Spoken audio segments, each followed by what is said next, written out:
Toby and Henrietta were enjoying their new job on the island of Sodor, but they do look old-fashioned and did need new paint. James was very rude whenever he saw them. "Yuck! What dirty objects," he would say. At last, Toby lost patience. "James," he asked, "why are you red?" "I am a splendid engine," answered James, "ready for anything. You never see my paint dirty." "Oh," said Toby innocently, "that's why you once needed bootlaces, to be ready, I suppose." James went redder than ever and snorted off. It was such an insult to be reminded of the time a bootlace had been used to mend a hole in his coaches.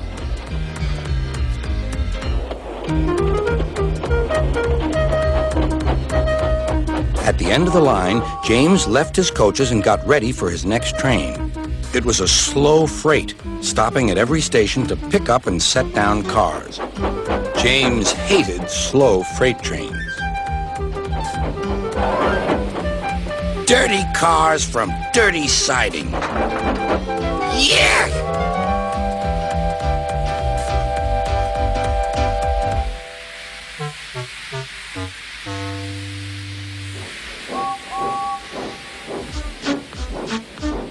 Starting with only a few, he picked up more and more cars at each station till he had a long train.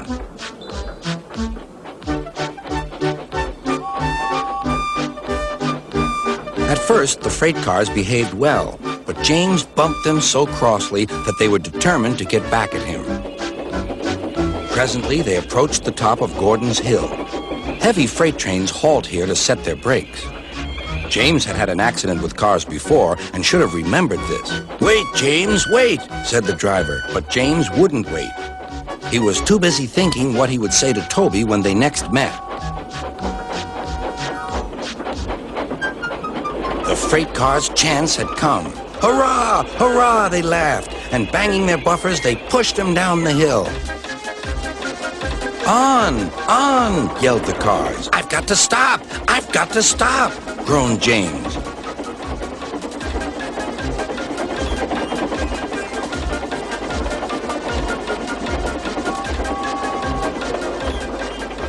Disaster lay ahead.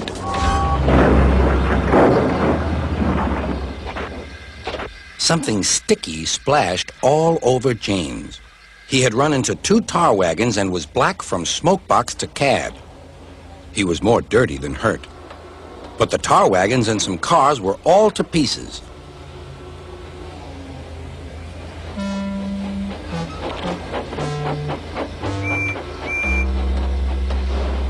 Toby and Percy were sent to help and came as quickly as they could. "Look here, Percy," exclaimed Toby. "Whatever is that dirty object? That's James, didn't you know?" "It's James's shape," said Toby. "But James is a splendid red engine, and you never see his paint dirty." James pretended he hadn't heard.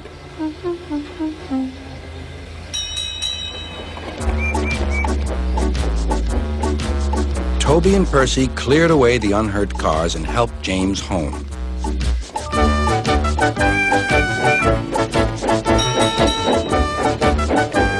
Sir Topham Hatt met them. "Well done, Percy and Toby." He turned to James. "Fancy letting your cars run away. I am surprised. You're not fit to be seen. You must be cleaned at once. Toby shall have a new coat of paint." "Please, sir, can Henrietta have one too?" said Toby. "Certainly, Toby." "Oh, thank you, sir. She will be pleased." All James could do was watch Toby as he ran off happily with the news.